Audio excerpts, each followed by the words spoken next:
Brian sit at our table. This opportunity to thank the committee and thank our host area. I think that's Piedmont, yeah?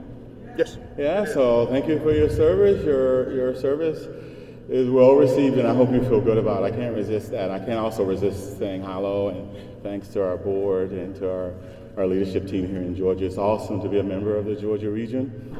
You know, if you don't feel good about the region that you're in, it's just a wonderful thing. Anyway, I love my friendship with Anthony Ant. He likes to be called, but I love our relationship. I love my friendship with him. He calls me as a sponsor, and what I hear is that he loves me. And I tell you, if you know anything about addiction, you know the only thing that's going to help us is finding somebody to love. So we've got to like scan this room and find as many people as possible to love, and that's our salvation. That's the only way you get to that's the trade-up. We either find somebody to love or we die. And this guy is easy to love for me, and I'm very, very humble. I know he loves Narcotics Anonymous, and I know that he loves addicts, you know, and I'm just so grateful, man, to be a part of your life and to share my life with you.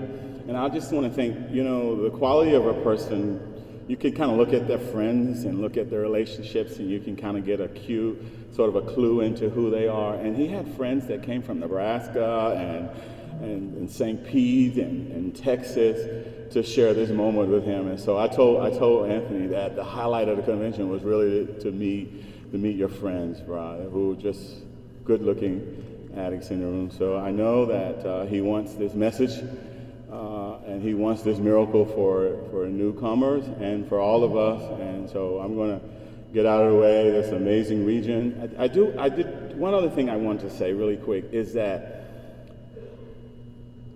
for me, like being in this region, especially the last 10 years, and watching addicts come from all over the United States who are clean, they come into this region and they bring their recovery with them. And our speaker tonight he's a member of the region, Marietta area. But whether I'm in extreme north or low country or South Georgia or all of the areas in the metropolitan, Midtown or South Atlanta or the West End area, the addicts are in the rooms. And East End, oh my gosh, if you haven't gone East End area, a lot of exciting stuff there.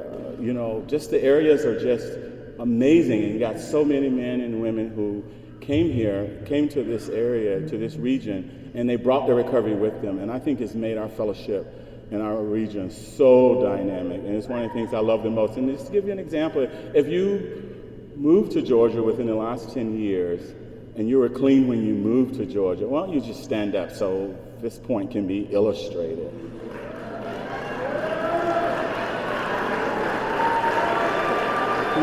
Here they are, and so they're here, and they've made our region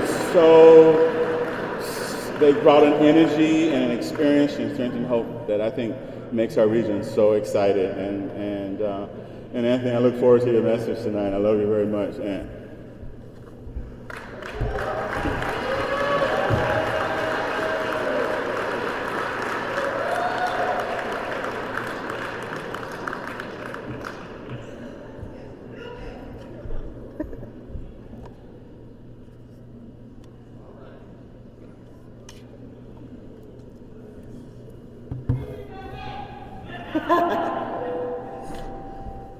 My name is Anthony. I'm an addict,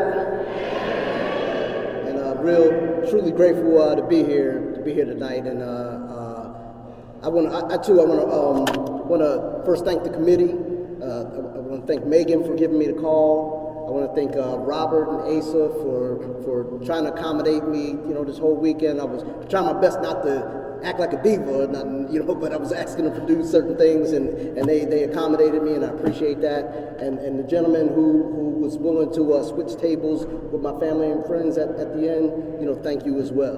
I'm gonna take this hat and jacket off.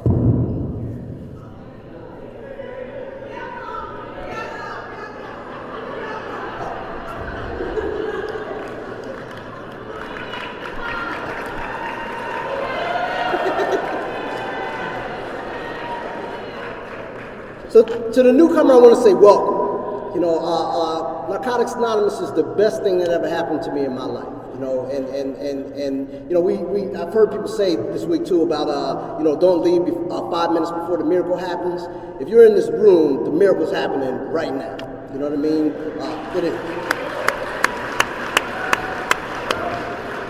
And I want you to know that just because I'm standing up here behind this podium, you know, I'm no better than or less than or different than anybody else. You know what I mean? I'm just an addict trying to get another day clean, just like anybody else. You know, if we stay clean long enough, you know, we all get a turn. You know, it's just my turn. You know, and I want to give a couple acknowledgments before I get going. Like Benji was saying, you know, I got some friends, man. You know, a lot of times I don't always feel loved. I don't always feel liked. I don't always feel loved. I've moved around a lot of different places and stuff. You know, I don't stay anywhere long enough to let people like get to know me and stuff. And so sometimes I don't feel like, you know, people like me, love me. And like the fact that I had my roommate from treatment, my roommate from treatment 27 years ago. 27 years ago, me and that man shared the beds next to each other in a VA hospital in Temple, Texas, and him and his wife came all the way from Austin to support me. That means so much, you know. I've only been in the Georgia. I've been in Marietta. Something happened. I've only been in Georgia for like 10 months. I just moved here last May. And when I moved here from St. Petersburg, Florida. And I got two friends who came from St. Pete, Morgan and TJ, right? Stand up there. Yeah, I acknowledge that.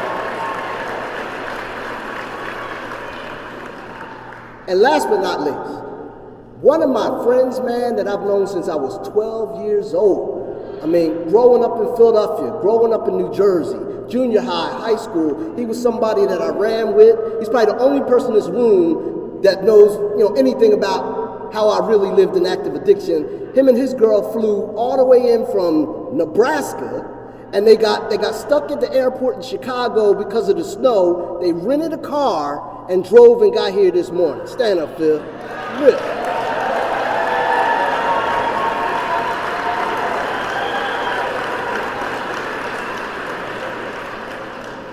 So I'm so glad I don't get high no more, you know, because if I was using, none of that shit would be possible. You know what I mean? When I was using, I was telling Phil earlier, we was talking about, he remembers like some of the last days I was using, and I told him, and it's funny sometimes how people remember stories differently, right? We were talking about that. And I told him at the end of active addiction, you know, I was at this house, or I was trying to go to this house, and I was knocking at the door, and a bunch of people who I had like, you know, used with, sold drugs to, or whatever, you know, I was so bad at the end of my active addiction, they didn't know which me was going to show up, right? And they wouldn't open the door, they wouldn't let me in. And my friend, my road dog, he was in that house, right? And I heard him in there or whatever, and I was like, and he wouldn't even let me in, right? Now he remembers it that he came outside and talked to me or whatever, right? His ass was in there doing what we do, you know? You know, I want to read something real quick from our literature. I always start with reading some of our literature. This is out of the New Living Clean book. It says, whether we had 3 years or 30, we all recall members who had the most time when we got clean. We may or may not have liked them, but still they were important to us. We depend on those with more clean time to teach us and energize our recovery. But eventually we find that we are standing where they once did. We look around for the old timers and notice we're them.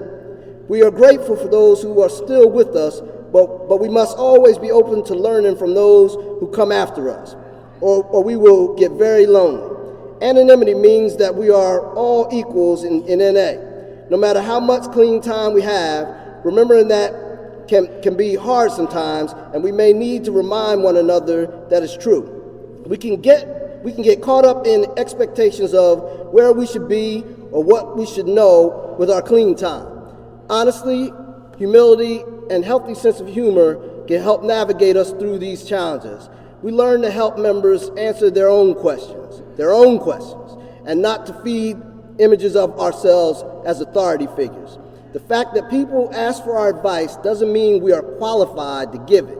We share our experience, strength, and hope, but we are careful with our opinions, especially when we know they are taken seriously. And I'm gonna do one last thing. If anybody, if you have 27 years or more, please stand.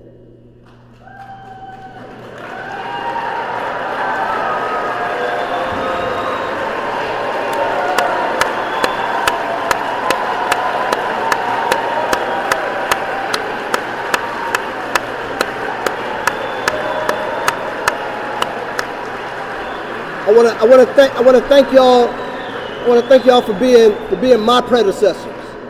And if you are 26 years old or younger, please stand.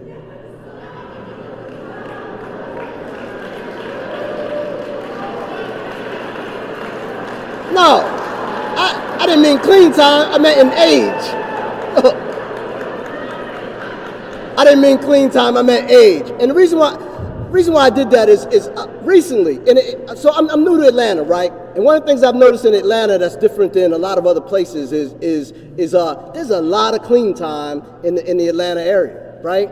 And my clean date is December 31st, 1991, and for that I'm truly grateful. I just celebrated 27 years in December, and I was 26 years old when I got clean, and the reason why you know, when I got clean, there wasn't a lot of young people in the rooms, right? And recently in Atlanta, they had a function, a speaker jam, where all of the speakers there had 30 years or more, right? And I was kind of sad that it didn't get a lot of support or whatever, because that's amazing, 30 years or more, right? And in the Marietta area where I live, there's a meeting I go to at the firehouse where it's a lot of young people there. The majority of the people in the meetings are like in their 20s and stuff, right? And like a lot of days I'm in that meeting and I have more clean time than the people are old in that meeting, right? And so when I was at this 30-year celebration, there was a guy who was 80 years old. He had 55 years clean. There was another guy that had 59 years clean, you know, and so they had more time than I am old. You know what I mean? I'm 53 years old. And so it's not often that I'm in a room where somebody's been clean longer than I've been alive, right? And what it showed for me was the growth and evolution of this fellowship. You know, the thing y'all did earlier today with that diversity workshop, man, I thought that was so powerful. That was so powerful. I believe they should do that at every convention, you know, because it's important. You know what I mean? That diversity really is our strength. You know, the step by step, hand in hand unity, right? You know, we may look different, we may come from different places, different, you know, backgrounds, whatever, but we all just trying to get another day clean. You know, I was born in Philadelphia. I grew up in New Jersey, and when I got clean, I ended up in Temple, Texas, right? And so I've had an opportunity to experience recovery in like a lot of different places, and it's easy to say. Sometimes when I go somewhere, like even now, like I always tell people, I'm a newcomer with time, right? Because I'm in this new area, I'm having to like get to know new people all over again, and it's difficult. Even if you have time clean, right? It's hard to let people in. But I'm gonna tell you, Georgia, for whatever reason, Georgia has made me feel so welcome. They have. You know, my sponsor Benji, I met Benji probably 20-something years ago, you know, when I was living in Texas or whatever, and Benji always says to me, you know, welcome home, right? And it makes me feel good. The meetings I go to, whether it's no matter what area it is or whatever, people, they greet you. I don't know if it's Southern hospitality or what, you know, but people greet you, they give you hugs and tell you they love you or whatever, and I just feel welcome, right? I have not felt that way everywhere. You know, I recently moved here from St. Pete, and TJ knows this. You know, I was trying to be a service in that area, right? And they had a a youth program that I wanted to go do some H&I. And so I went to the H&I, subcommittee and all that, and volunteered. And the chair, for whatever reason, told me I couldn't do it. And I was like, well, why not? And she told me I was too old, right? That's what she said, right? And it's funny because y'all were talking about the prejudice against age today, right? And the girl told me I was too old, and I don't know if it was because I was too old or because I was too black. I didn't know what it really was. You know what I mean? But she said I was too old, and then they went to behind closed doors, and they came up with some crazy stuff. And there was a guy in their area who was had a sexual past or something, whatever. So they tried to use that as a reason to not let me participate. And I was like, old people ain't the only pedophiles. There's young pedophiles. I said, what does that have to do with me, right? And I just couldn't understand. So I went to the area and I tried to do what we do. I used the traditions, the concepts, tried to defend, the principles of our program. And it was sad because in this particular area, there was a small group of people that ran everything, and so principles weren't popular, and I didn't get to do that service commitment, right? It was sad. And so the guy, the guru in that area, they told me, well, you need to go talk to such and such, right? So I go talk to such and such, and he says, well, how much time do you have? And I told him, and he says, oh, well, how much time she have? She had 2-3 years, right? And he said, oh, well, we need to allow people to make mistakes. And I said, well, we need to let people know when they're wrong, or when they're making a mistake in order to correct it so they can learn. If you co-sign the bullshit or whatever, how they gonna learn, right? Really? And so, I mean, in different areas, I thought, and this is just my own thing, coming from the north or whatever, I always had these preconceived prejudices about Georgia or Alabama or Mississippi. I really had, you know what I mean? And so I was surprised to experience prejudice. I thought I would experience prejudice in Texas when I lived there, right? But I was surprised that I experienced it in a place like Florida, which on TV they say it's the happiest place on earth, you know what I mean? And it wasn't that goddamn happy for me, right?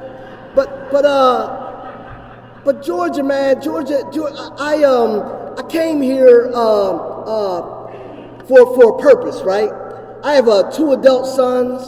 I have 4 grandkids here, and about 4 years ago, I attempted to move to Atlanta, and when I got here, man, there was a lot of stuff that was going on, and I didn't stay, right?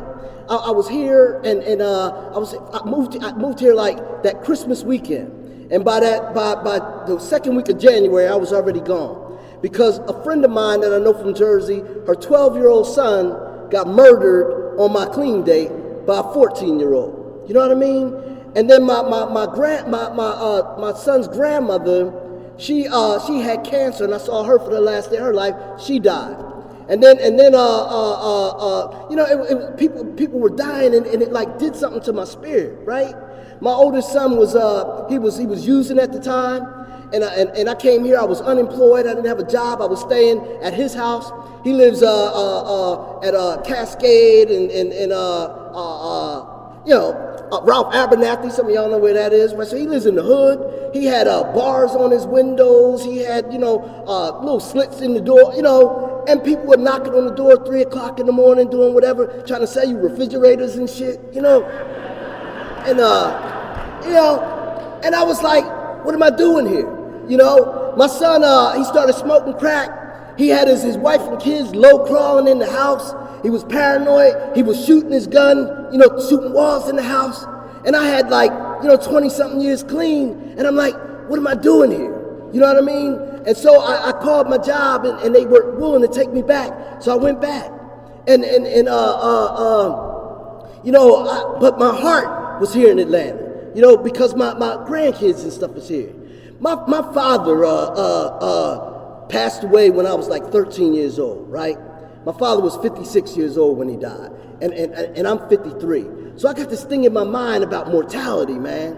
I've watched so many people that came in with us that are no longer with us. Whether it's through age or active addiction or relapse or whatever, not only do we clock clean time, we get older.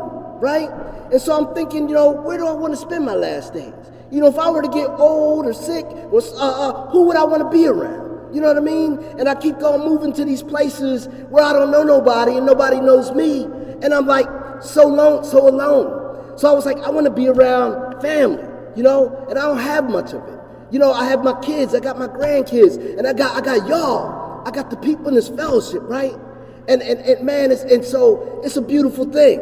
So I'm here this time, right? I moved here in May, and I came with a job. I came with a job this time, right? I had a job to come to. I got a place to live, not with my son. And what happened was the job that moved me up here, they lost the contract that they had for 10 years. They lost the contract like 3 months after I got here. And I'm like, God, what are you trying to do? I felt like I was gonna be homeless, jobless, and penniless, clean. But so the job, the company that took over the contract, they hired me. And they only kept 4 out of the 8 staff, and I was one of them, right? But they were doing some questionable stuff. And I was having to compromise my integrity in order to keep that job, right? I saw a post earlier this week. It said that integrity was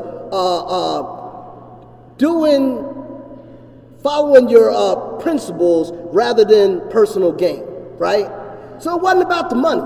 You know what I mean? My spirit couldn't take what was happening there. And so I got another job, right? The job I'm on right now is crazy. Right? Now, how much of it is the job and how much of it is me, I don't know, right? But this job I have, I'm not happy. It doesn't feed my spirit. I don't feel like I'm being of maximum service to you, the people. It's just it's a numbers game. It's a pacify the government kind of thing or whatever. And it has nothing to do with helping people. And so I know I can't stay there long. So it's funny, Thursday, when I came down here, I came to the convention, checked into the hotel and all that, right? And I left and drove all the way back to Marietta because I had 2 job interviews Friday morning, right? At 6 a.m. and 9 a.m. And then I drove all the way back down here Friday to be here, right? Because, I really want to stay in the Atlanta area, right? My spirit's getting fed here, I'm going to be honest and tell you, I called my boss in Florida again. It's this week. I ain't tell you that, man. I know I ain't tell you that. But I called, and I was like, you got a job for me? Can I come back? And they do. They got one if I want to, right? But that ain't where I wanted to be. I called my friends in St. Pete, and they were like, oh, you always got a place to stay. Sometimes I want to take my ass back to Austin, Texas. You know what I mean? A lot of times I want to be anywhere other than where I am, even when I know that's where I'm supposed to be, right? And so, man, I'm trying to stick and stay. I'm trying to stay in position and stay in place. I think even being here doing this today, it's there's something about that. I've only been here 10 months, and y'all are treating me better than I've been treated in a lot of places I've been for years. You know what I mean? When I was in St. Pete. Someone was even saying that. We hide in these rooms sometimes, right? Because I was sharing a story with someone I had, and this is, when I was 19 years old, I went to jail for attempted murder, aggravated assault, illegal weapons possession. A guy in my neighborhood got shot multiple times. He lived to say that I did it. I took it to trial, and by God's grace, I got acquitted of all counts, right? I was in active addiction at the time, and I took that as a badge of honor that I beat something or whatever, and I stayed out there for a while. That was in 85. I didn't get clean in 91. But the crazy thing was the guy, his wife, the woman he married, I was living in St. Pete in this apartment complex, and someone called me and said that this young lady was in the VA hospital, and she wanted my help, right? And I said, do y'all know who that is? And no, they didn't know the history, right? And so to them it was just an addict who needed some help, and so I reached out to her, and at first I tried to lead her to the women in the fellowship or whatever, and she was in the VA. When she got out of the VA, she moved into my apartment complex right next door, right? and I said, how does like 30 years later, the disease, come right next door to me or something? My mind was, look, she was telling me she didn't love the guy no more. He was abusive to her. She was showing me all these pictures. But my mind said, people get back with their abusers all the time. You know what I mean? You might hate somebody today, be loving them again tomorrow. That nigga will be at my house too. For real. Oh, excuse me. But I was listening because the reality was I don't want to go back to being that guy I used to be. But I can. You know what I mean? And there was some fear there about 30 years later that guy showing up. It's just crazy, man. So I have I'm gonna talk when I pray, right? Some people pray with me before this thing, and a lot of times I pray for the children who suffer from their parents' addictions, and for the parents who suffer from their children's addictions as well, right? We all suffer, and I have children, adult children that are in active addiction. I got my oldest son. He'll be 38 years old tomorrow. Tomorrow's his birthday, and it's funny. I said if I could be anywhere in the world today, I wouldn't be anywhere else rather than right here, right now, right? But I'm a Philadelphia sports fan, right? And my son, I had bought Sixers Hawks tickets for the night before y'all even asked me to do this commitment, right? And my son is at the game, for his birthday with somebody else, you know what I mean? But so I have children in active addiction. My daughter is 37 years old. She had a heart attack last week. She was in the hospital, and she's in active addiction. My daughter has 6 children, all of them crack babies. She doesn't have custody of any of them. The grandmother has 2. Baby's daddy got 2. The state has the rest. I've helped her get into women and children's programs in Jersey, and every time she gets out of those programs, she goes right back to the neighborhood, no matter where they put her. She thinks every time she gets pregnant, this is her new opportunity to be a good mom, but she goes back to smoking crack and gives her kids to somebody else. And I hadn't talked to her in years, right, or in a while, and when her mother called and told me Ty was in the hospital, had her second heart attack, actually. And I'm talking to her on the phone, and I'm like, you gotta like have a heart attack and be in the hospital before we can talk. I was trying to get her to come down here for this, right? Not to hear me speak, but for her to experience this, right? The love of the fellowship. If you newcomer, there's a difference between the fellowship and the program. The program is in the steps.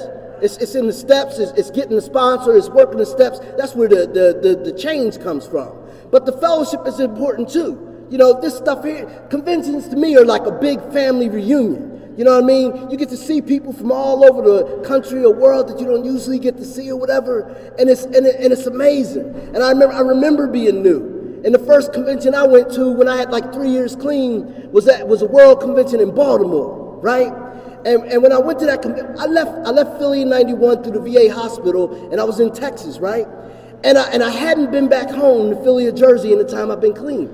And so when I went to that world convention, my son was in diapers when I left, right? And when I went to that convention, I drove to Philly and Jersey, and I got to see my son, who was like 7 years old at the time, but was in diapers when I left, right? And that son now has 5 years clean. Terrell. Yeah, so he was a baby, right? He was a baby, and at the time I'm living in Texas. I'm clean or whatever. I had a program at that time, and I sent for him. He came to visit one summer, and I didn't let him go back home. I became a single parent, right? And he grew up in this fellowship. He grew up around addicts. He grew up going to meetings. If you got kids going to meetings with you, sometimes, we don't know when it's sinking in. We don't know who's hearing this message, who's getting this message, right? So he was in those rooms all those years. So then when he got older and he had his own experience, he knew where to come when he got ready. You know what I mean? The hardest thing to do was I had to allow my son to have his own experience. When he started, we watched my son play football and basketball and baseball and track and get straight A's in school and get all these accolades. And even growing up in the fellowship and with a dad that works in the field and all that, it still didn't prevent him from having this experience. When he got in high school, he did what he did, right? And the sad thing was, one day he said he was bringing drugs in my house, and he was disrespecting everything that I live for, and I called the cops to bring the dogs to my own goddamn house, right? I did, and because I have a professional license and this and that and the other, I'm like, and so he said, when the cops in there, he said, my dad ain't never did shit for me in my life, right? And it like hurt me to the core.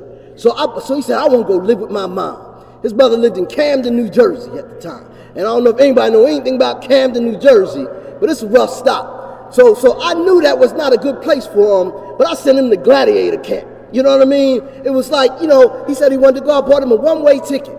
And my son ended up going to jail, getting beat down, having all the experiences he had or whatever. Earlier he was talking about the World Convention. When he was in, we were in Texas, and my son had a drug-induced psychosis.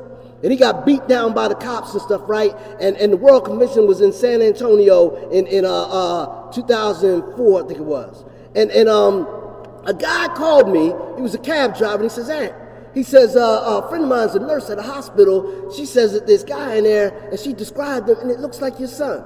I said, nah, that can't be my son. My son's up in New Jersey.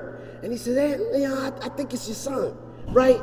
And so me and a couple of people that I know from around the country that's in this fellowship, we all went to that hospital, man. And my son was in there, and the person I saw in there was not my boy, and I broke down and cried, and he said, those ain't real tears, and it like hurt me to the core, right? And when he got out of there, I let him come back and stay in my house, and but I couldn't take care of him, because at this time he had some deep mental health stuff going on. So I had to send him back to Jersey, where it wasn't good for him, but there was a whole lot of like grown folks that didn't work and shit, living in the house. So I sent him up there, right? And he had some experiences, right? Around the time when I sent him up there, my oldest son came down to Texas, saying he wanted to like get his life together. Really, he had warrants and shit out, and he was running from the police, right? Yeah. And he came down to stay with me, right? And he was using. So I told him, you're a grown ass man, you can do whatever the hell you want to do, you just can't do it here, right? And I would come home, I helped my son get a job with some friends or whatever. I compromised my integrity for my son. I did something that I'd never do for anybody. I pissed in a bottle for him because he couldn't pass the test. I'm standing out on the side of the building in the rain and shit, pissing in this bottle, got him the job. He still wouldn't get up in the morning and go, came home from work. There was grown men sitting in my living room playing PlayStation on my big screen TV. Yeah, blunts drying in the windowsill, 40s on the thing. And I was like, everybody got to get the fuck up out of here. You know what I mean? And my son ended up in this little crack neighborhood in Austin, Texas, we call Runberg, right? And some people from the meeting was like, yo, Aunt, we seen your boy down on Runberg, right? And they was like, come on, we need to go get him. You need to go get him. I was like, I'm not going down there, And so somebody from the home group, we went down there as a group one time and got him, right? And his grandmother lived here in Atlanta. And his grandmother was like, Anthony, she said, please, get him a ticket and send him up here to me, So when I went down there, my son had everything he owned, he could fit in a brown paper bag. And we put him on a Greyhound bus. And the guy that was with me was crying, right? And my son said, your boy is crying and you don't give a fuck, right? And I sent him up here to Atlanta to his grandmother, and that same son has been here for like the last 10 years, living in the same house, on the same job for 5 years. He got married and everything, right? Atlanta's the best thing that happened to him. But that son, he hasn't made his way here to NA yet. Lately, he's been seeing me and Tyrell go to conventions and shit and take pictures on social media, and he'll say little things like, hey, Dad, I think I might want to go to the meetings with y'all, right? And I'm like, come on, right? We was in St. Pete one time. They had on Father's Day. They had a deep sea fishing cruise, and I had my sons come down for this deep sea fishing cruise. Right? We're from Philly. We don't know shit about fishing, you know. But we out on this boat, man. You know, out on the water and stuff. You know, and just relaxing. They had a meeting on the boat, right? And my son, when they in the meeting, he introduced himself as an addict. When it came to him, he said, hey, my name is, Anthony, and I'm an addict. And I later asked him, I said, Rashawn, I said, why did you introduce yourself as an addict? Did you do that because you thought you had to or whatever? And he said, nah, Dad, I know I got a problem. I just ain't ready to stop yet, right? And so even this year, that same son, right? He ain't smoking crack no more. He ain't got the family low crawling in the house, but he's still, smoking weed, drinking, doing whatever. This Thanksgiving, I'm at his house, right? And I'm gonna tell him the disease. I'm at my son's house, and I know no matter how much clean time we have, no matter how much knowledge of this program we have, I'm one bad decision away from a new clean day, right? I know people who've had way more time than me, change their clean day. Matter of fact, an old sponsor of mine with over 30 years relapsed recently. And at the World Convention, my son took a picture with him, and he had more clean time than him. You know what I mean? And but I'm at my son's house, and I walk in, my son usually doesn't smoke around me or do nothing like that. He has some respect for Dad. But I walk in this room, and all of a sudden the smell just like hit me in the face, right? And it wasn't the smell of somebody smoking. It was a smell, you ever like open up a bag of some good shit or whatever, and you could just like smell it, right? It was that. And I'm in the room and I'm watching a football game or whatever, and I noticed there's a scale right there, and there's some green leafy substance on it, right? And addict me wants to investigate. I want to go over there and look at it. I want to go over there and smell it. I want to do everything but smoke it, right? And I found myself having like drug addict conversation with him, like telling him how much whatever weighs and shit and all that, right? And I'm like, what the fuck am I doing? You know what I mean? I had to get up out of there, right? And I'm saying that to say that not only do I have 27 years, but my disease got 27 years too. You know what I mean? And sometimes I put myself in some compromising situations, but it's my responsibility to recognize that, not nobody else's. I have a healthy respect for the disease of addiction today. You know what I mean? I have a healthy, this program, best thing that ever happened to me in my life. I'm gonna read something else. And this goes with what we were talking about earlier. This comes from in 1991. They had a forum at the World. It was a World Trustee Bulletin, and they were addressing prejudice in Narcotics Anonymous. The thing says it says some NA groups. It almost seems as if we can't begin to change unless we're aware there is a need for change. As addicts, we reflect the society we come from. We bring our racism, classism, sexism, and all of our other problems, other prejudice with us in the recovery. We accept unacceptable behavior in ourselves and in each other because that's what it's always been like. But the truth is, and I heard somebody say earlier, we can come in here like that, but we ain't supposed to stay like that. You know what I mean? Recovery is about change. It's an active change in our attitudes and our way of life. This is a microcosm of society. But we have to change that in here. We all just trying to get another day clean. I have as far as God, someone was talking about God earlier, and I'm not a religious. This is a spiritual, not religious program. And people were talking about atheist and agnostic and all that. I've been clean 27 years, and I still have a God in my lack of understanding. You know what I mean? When I first got clean and came into the meetings and I heard people praying and all that or whatever, I was purposely rebellious. I would stand outside of the circle. I wouldn't hold hands. I wouldn't pray. I wanted you to know that I wasn't with all that God stuff, right? And I thought you had to be Christian or had to pray a certain way or believe a certain belief in order to stay clean. And I'm grateful to know that that is not true. You know, that you could be an atheist, agnostic, you could be a stone cold devil worshiper, and you got the right to stay clean like anybody else, right?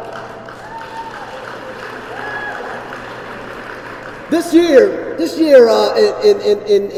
September, I finally gave my higher power a name. And I call my higher power Flow, right? And I'm going to tell you why. That in September, they had Hurricane Florence, right? Hit South Carolina. I have a daughter that's 21 years old, and she's stationed in the Air Force in South Carolina. And this child, I paid child support for her entire life, but I don't have a relationship with her, right? And I thought when I came to Atlanta, one of my dreams is I want to get all my kids, all my grandkids together or whatever, but none of them know each other or anything. And when my daughter turned 21, she was in Vegas, and I got to go spend her 21st birthday with her, right? And we did all this elaborate shit. We took helicopter rides in the Grand Canyon. I bought her a diamond ring. We did all this. But since that birthday, she wouldn't speak to me. And I was trying to figure out what had happened. You know, what was wrong? I tried to be daddy in a weekend. I tried to make up for 18 years in one weekend. I tried to buy her affection, buy her love, right? So now she's stationed here. And during the hurricane, her mother and her were living at the base. And I called them, or on the social media, I said, if y'all have to evacuate, you know, I'm in Georgia. Y'all come stay with me. And I didn't know that my grandson by her, his other grandparents actually live in Marietta, where I live now, right? Ironic. And so the mother, her mom, who I haven't had a relationship with years, she didn't like that family. So she said, well, Aunt, Munchie doesn't want to come stay with you, but can I? So she came to stay at my house here, right? And she brought my grandson with her. So her and my grandson stayed in the house with me. And I said, listen, do you think we could get Munchie to come over? And she said, I don't know, right? Matter of fact, when Munchie dropped her off, and that night when she dropped her off, I was scared to death to go up to the car. And I went up to the driver's side of the window, and I tapped on the window, and she rolled the window down, and I said, can I have a hug? And my daughter got out the car, and I hugged her, right? And so I asked her mom, do you think she'll come over? I said, I want to try to get you and all the kids together. And she just said, all right, Dad. And I didn't believe her. So when the mom was at the house, one Friday I was off, and I called my two sons and told them to bring their kids over. And Munchie said she was coming. And when I got off work, all my kids and all my grandkids were sitting in my living room, man. You know? And had the hurricane not have come, that would have never happened. I've been trying to make that shit happen for 20-something years or whatever, and it took me coming to Georgia, it took me getting an apartment, it took me being in Marietta, it took me, whatever, in order for that to happen. But now here's the crazy part. So when they leave, I took pictures, I got all this shit for that memory, right? When they left, I called them to see if they were safe when they made it back home or whatever. I ain't heard from neither one of their asses since. You know what I mean? They ain't say thank you. They ain't say, but if I never see her or talk to her again, my prayer's been answered. I had an opportunity to get my kids and grandkids together. And what she really did, her mom had told me she's going through some addiction shit. That she got a DUI on post. And she was ashamed to say what was really going on and stuff, right? And she, she knows what I do for a living and how I live, right? And so, like my son or anybody else, she knows where to come when she get ready. You know what I mean? But it's in God's time. It's in the universe time. It ain't in my time. You know what I mean? All we can do for our loved ones, for our family and friends, is we can be the living example for what we're supposed to do, right? We be a living example in this program. And so, in this program, things have happened beyond my wildest dreams, man. I could tell you miracle after miracle that has happened in my life.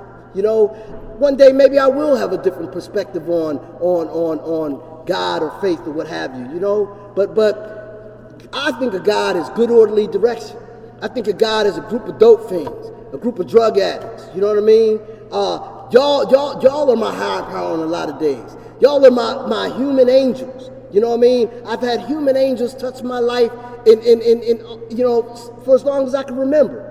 When I was locked up, when I had that little thing going on, I had a cellmate, and he had this little picture that was toothpaste to the wall, and it was of this girl. And he used to get more visits than anybody, more money on his commissary, more whatever, and I never looked over at the picture. And it happened to be, when I finally looked at the picture, it was a young lady that I went to high school with, and that I had like done some things for and all that in the past or whatever. And I said, I know her, that's blah, blah, blah. And he said, yeah, that's my fiance. And I said, well, the next time she comes to visit, tell her little Anna's up here, right? And so when the next time she came, they said, Williams, you got to visit. And I was like, get the fuck out of here. Ain't nobody came to see me, right? And I went down and it was her, right? And I had been sitting in this jail cell for like 6-8 months or whatever. And at first, because of my charges, attempted murder, aggravated assault, illegal weapons, they wouldn't give me no bail. And then the bail was so high that you couldn't, pay it or whatever. And then it gradually went down. So when she came to visit me, she said, well, how much is your bail? And I told her how much my bail was. And she says, I'm going to come back and get you. And I was like, get the fuck out of here. You know what I mean? And then about a week later, they said, Williams, pack it up. And I was like, what? Get the fuck out of it, right? And she really bailed me out. I got out of jail. And when I got out of jail, I was able to get a real attorney, make some moves, do whatever, which is the reason why I got acquitted from all those charges, right? Had I stayed in jail, I wouldn't be standing here with you today. You know what I mean? There are blessings, man. But like I said, that wasn't the end of my, that wasn't the end of my active addiction. I stayed in that. My other guardian angel, my friend Myron, he did the little topic thing the other night with the marriage and recovery. He always shares about me being his guardian angel. Because we were in this VA hospital. When I left Philly and ended up in Temple, Texas, we ended up in this room. I had been there for 8 months before he got there. And I used to lay in the bed and I'm reading the basic text and he would say, that shit don't work. And it was working for me. And he was my meeting road dog. We was two newcomers doing this deal together. We was going to meetings. We was running around like crazy doing stupid shit, but we was staying clean. We was going to the functions and stuff. And when he says that I'm his guardian angel, he doesn't realize it, but he was my angel too. You know what I mean? Because we did that thing together. We were the co-founders of a home group that's still in the same place, in the same building that it was 25, 26 years ago. We're about to celebrate our 26th year anniversary in September. Miracles and Solutions, Austin, Texas. Right?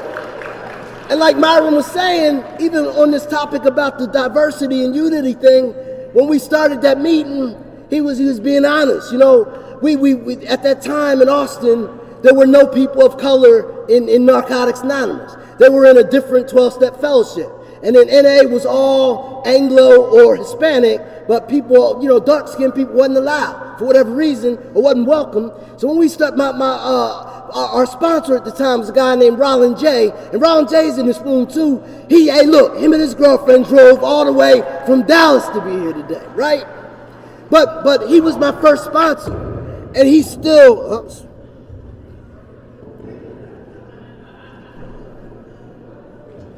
He's still Myron's sponsor today. Myron is the only person I know with 27 years clean that has had the same sponsor the whole goddamn time. You know what I mean? The beauties of this fellowship. But when we started that group, they asked us, was it going to be a black meeting? And we were like, well, what is that? It's a meeting of Narcotics Anonymous, right? Everybody's welcome. And they had people that used to come and spy on us, right? Because we didn't know what the fuck we was doing. The old timer had 2.5 years clean, right? And we was just trying to get a meeting together. And so somebody took the time to show us the steps, show us the traditions, show us the concepts, right? Vic, cared, right? And it wasn't a black meeting. What it ended up being was the most diverse meeting in the city. I could go to a meeting anywhere in the city and be the only me, but you couldn't come there and be the only anything. There was always a little bit of everything, right? here in Georgia, you know, I live in that's weird. I live in Marietta, right? And sometimes I feel like I'm too black for some people and not black enough for others, right? For real. Cause you go over to the West End or Midtown and you go to some of these clubhouses and you know and it's intimidating even for a black person, you know, for real. You know, you got people dressed up and sharing crazy. You got people on their phones. They serving food and shit. You know that, or you go over to the Cobb County area and it's like mellow and laid back. You know what I mean? But it's not good or bad or right or wrong. It's just different. You know what I mean? We do things different. And so I embrace the diversity of our fellowship. I like it all. You know what I mean? I get in where I fit in. I try not to like judge, you know, because I know I'm a little fucked up myself. You know, I try to identify rather than compare. You know what I mean? I try to, I don't want you to do things the way I do them. Listen, you know, the fellowship has, it's evolving. It's changing. It's not the way it was. If there's some people who have never been to a meeting anywhere other than their home group or their area. There's some people who've never been to other cities or states or whatever. And sometimes people think that Narcotics Anonymous everywhere, this worldwide fellowship, is exactly like it is in your home group. And that's just not true. You know, the way we do the openings, the way we do the closings, it's just different, right? Lately, I've been hearing people say things like, don't mention specific drugs because it takes away from the message.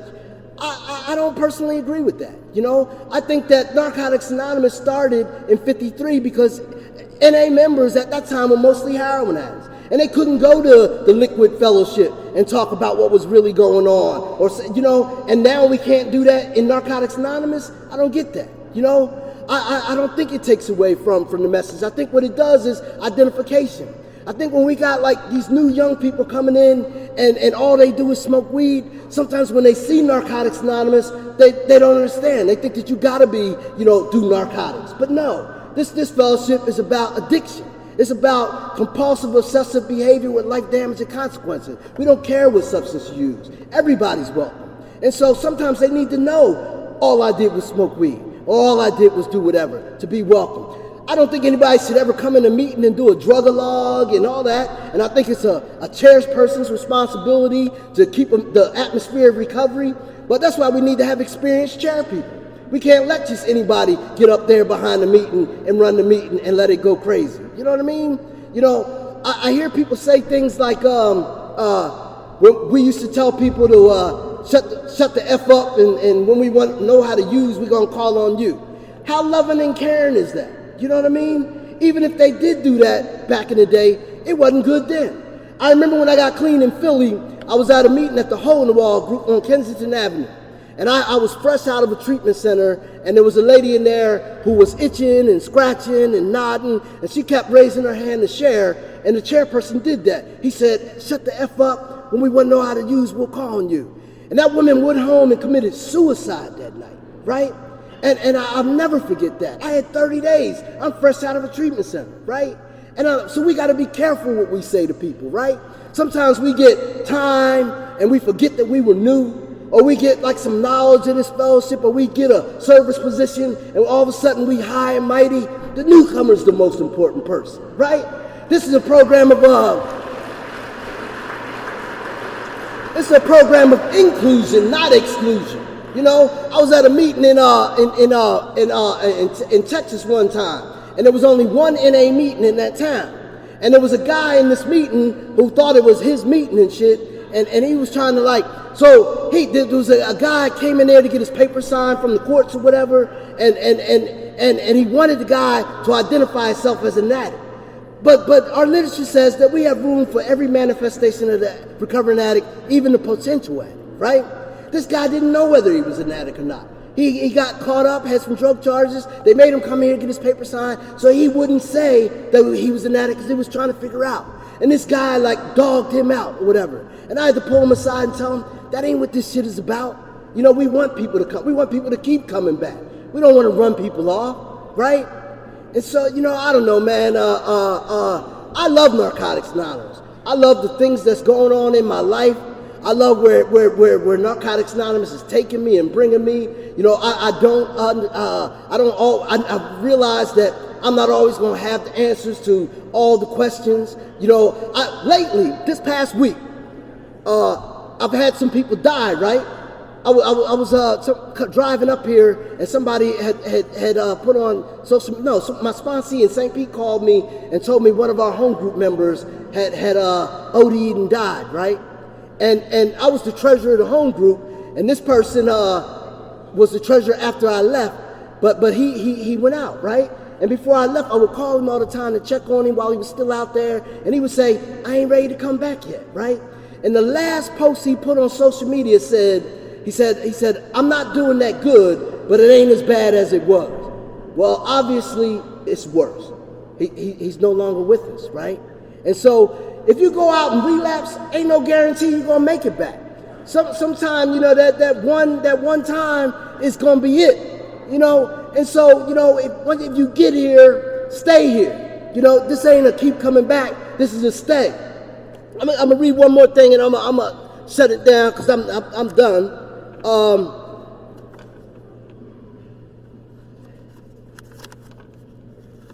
It says, we've all had times when we felt that what we had to share wasn't spiritual enough, wasn't entertaining enough, wasn't something enough. But sharing is not a competitive sport. The meat of our meetings is identification and experience, something all of us have in abundance. When we share from our hearts the truth of our experience, other addicts feel they can trust us because they know we're just like them. When we simply share what's been effective in our lives, we can be sure that our message will be helpful to others. Our sharing doesn't have to be either fancy or funny to ring true. Every addict working an honest program that brings meaningful recovery has something of immense value to share, something no one else can give, his or her own experience. You know, I hope that something came from my lips to somebody's ears and touched somebody's heart. I know that my message may not be for everybody, or may not have been for everybody in this room, but I hope that it helps someone. You know, I want to again thank one last thing before I do this. Tyrell, my son celebrated 5 years clean on last Saturday, right?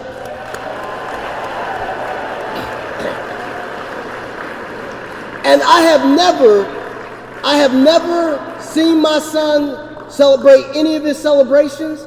This Wednesday, he's going to be celebrating his home group, and I'm going to have an opportunity to be there. When I was in the merchandise thing, I bought him one of these nice fancy 5-year medallions, and I wanted to...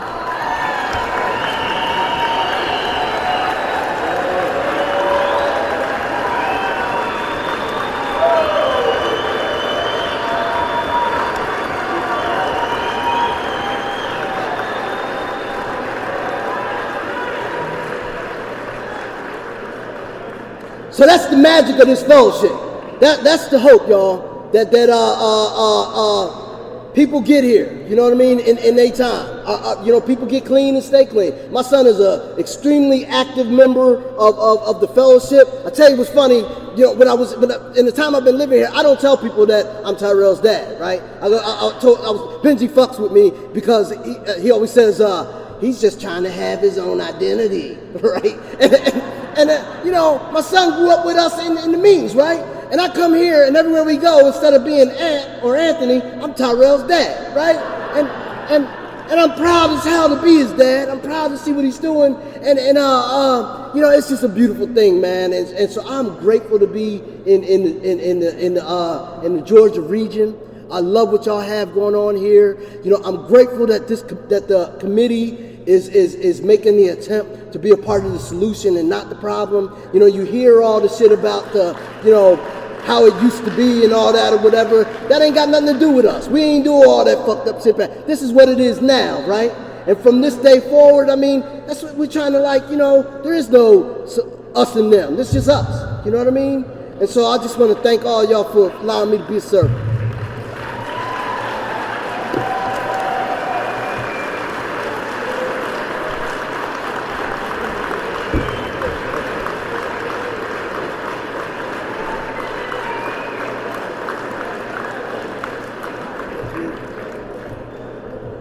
Hey, one more time for Anthony, folks. Come on now. Come on.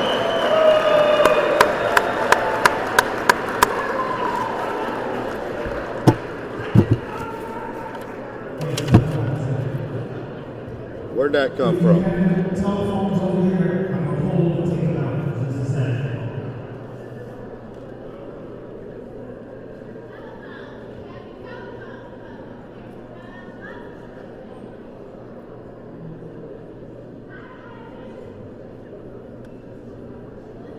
Are we okay?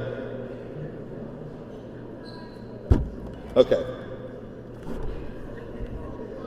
All right. We got him unplugged now. We're good. We're good.